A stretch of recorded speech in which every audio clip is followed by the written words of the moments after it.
السلام علیکم ورحمۃ اللہ وبرکاتہ۔ قال اللہ تبارک و تعالی بعد اعوذ باللہ السمیع العلیم من الشیطان الرجیم انما الصدقات للفقراء والمساکین والعاملین علیہا والمؤلفۃ قلوبہم وفی الرقاب والغارمین وفی سبیل اللہ وابن السبیل فریضۃ من اللہ واللہ علیم حکیم۔ معزز خواتین و حضرات،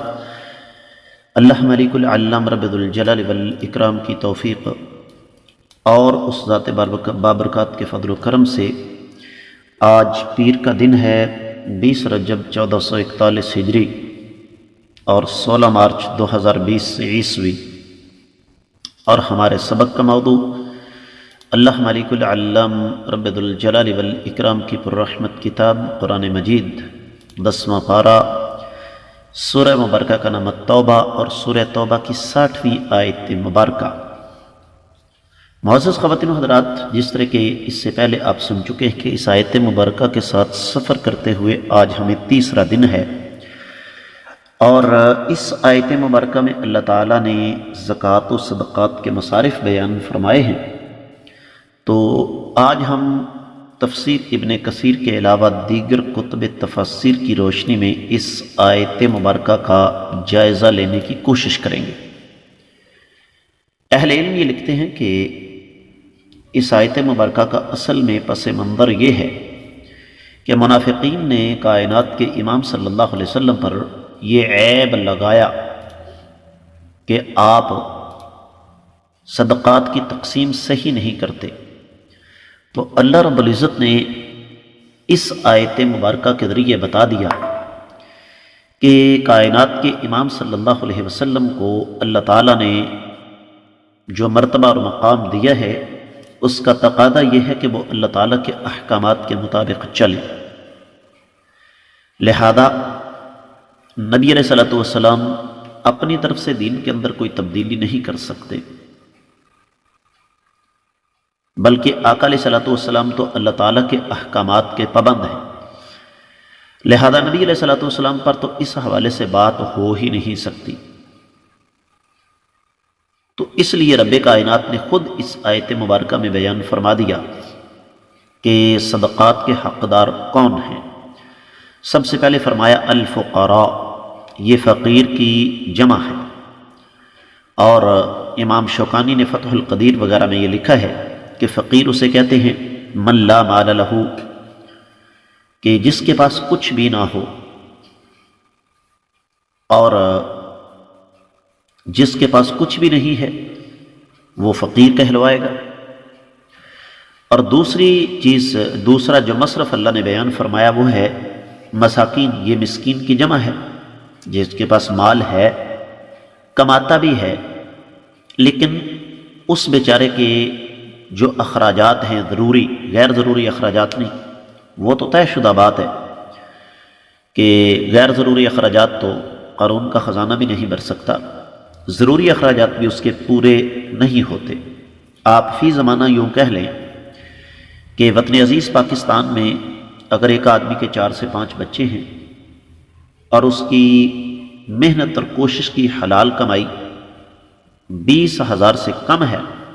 تو اس کو مسکین کے زمرے میں شامل کیا جا سکتا ہے۔ اور قرآن مجید میں لفظ مسکین اللہ تعالیٰ نے کئی مقامات پر استعمال فرمایا، اما السفینۃ فکانت لمساکین، پھر فرمایا او مسکینا ذا متربہ۔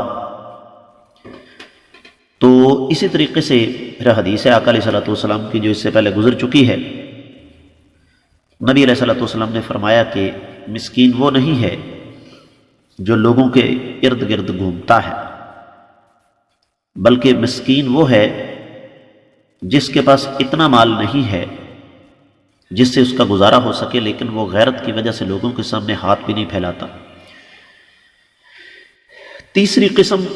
اللہ تعالیٰ فرماتے ہیں والعاملین علیہا، کہ وہ لوگ ہیں جن کو حکومت وقت نے، امیر نے، حاکم نے مقرر کر رکھا ہے کہ ان کا دن رات ایک ہی کام ہے کہ وہ زکوٰۃ کا مال اکٹھا کرتے ہیں، صدقات اکٹھے کرتے ہیں۔ اب ظاہر بات ہے ایک آدمی اگر کسی کام پر مامور ہے کہ اس نے زکوٰۃ اکٹھی کرنی ہے تو لازمی بات ہے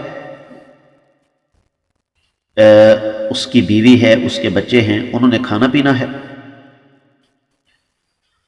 تو جو چیز سمجھنے والی ہے نا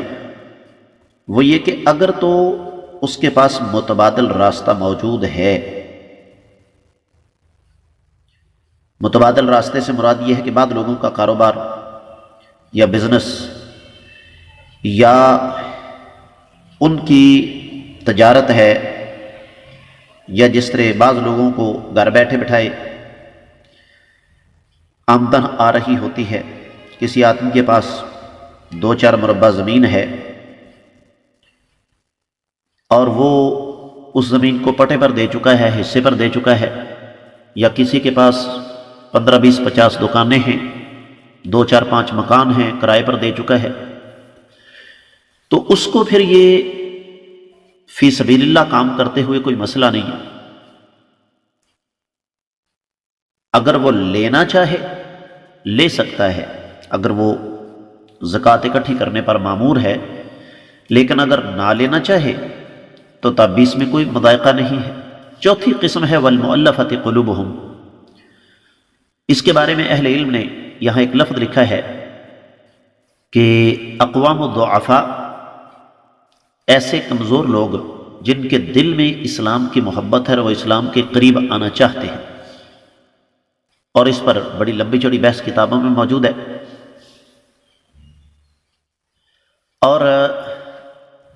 یہ بھی ذہن میں رکھیے گا کہ اس کا مطلب یہ نہیں ہے کہ ہم مؤلفۃ القلوب کے نام پر ایک ایسا بیکاروں کا ٹولہ اپنے معاشرے میں پال لیں جن کے دل میں اسلام کی محبت ہو، نہ بس کہیں جی ٹھیک ہے حالات ابھی اجازت نہیں دیتے، اسلام قبول کر لیں گے اور سال ہر سال کھاتے رہیں، یہ بھی غلط ہے۔ اور پانچویں قسم ہے وفی الرقاب، اور اس بارے میں تفسیر ابن کثیر کی تفسیر کے دوران یہ تفصیل گزر چکی ہے کہ ایسے غلام جو آزادی چاہتے ہیں ان کو چھڑانے کے لیے بھی زکوٰۃ کا مال دیا جا سکتا ہے۔ الغارمین، اور غارمین سے مراد ایک سے زیادہ اقسام ہیں۔ ایسا انسان جس کی نیت درستی، کاروبار بزنس تجارت کرنا چاہتا تھا لیکن پیسہ ڈوب گیا، یا کسی پر کوئی ناجائز چٹی پڑ گئی،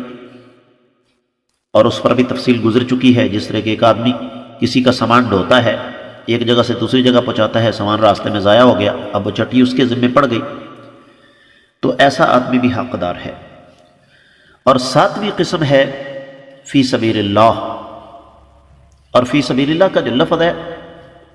یہ ویسے تو عام ہے، لیکن اس سے مراد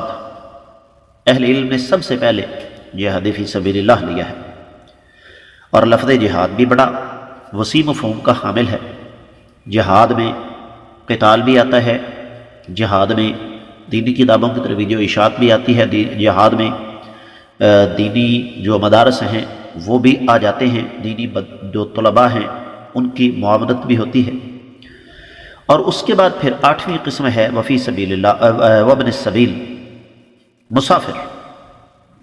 اور اس بارے میں بات گزر چکی ہے کہ ایک آدمی جائز حلال اور بامقصد سفر کے لیے نکلتا ہے لیکن اس کا زاد راہ چھن جاتا ہے یا ختم ہو جاتا ہے اور وہ بیچارہ کوڑی کوڑی کا محتاج ہو جاتا ہے، تو اس کی زکوٰۃ کی مد میں مدد کی جا سکتی ہے۔ اہل علم یہ فرماتے ہیں فریضۃ من اللہ، یہ اصل میں تاکید ہے پچھلی ساری کی ساری عبارت کی۔ تو یہ صدقات کی تقسیم ہے جو اللہ رب العزت نے بذات خود فرمائی ہے، زکوٰۃ کی تقسیم ہے۔ تو فرمایا واللہ علیم حکیم، اللہ تعالیٰ علیم ہے، اللہ کو بہتر پتہ ہے بندوں کی حاجتیں کیا ہیں، اور اللہ تعالیٰ حکیم ہیں۔ کس طرح اللہ تعالیٰ حکیم ہیں؟ اللہ کو بہتر پتہ ہے کہ اللہ تعالیٰ نے کون سا حکم اپنے بندوں کو کب دینا ہے۔ اہل علم یہ لکھتے ہیں کہ رب کائنات نے یہاں پر ایک اور بات بیان فرمائی ہے، دوسری جگہ پر خود من اموالہم صدقہ، آپ ان کے مال سے صدقہ لیں، اور وہ صدقہ ان کے مال کو پاک کرے گا۔ اس کا مطلب ہے یہ اللہ تعالیٰ کا ہم پر بہت بڑا احسان ہے۔ اب اہل علم نے یہاں پر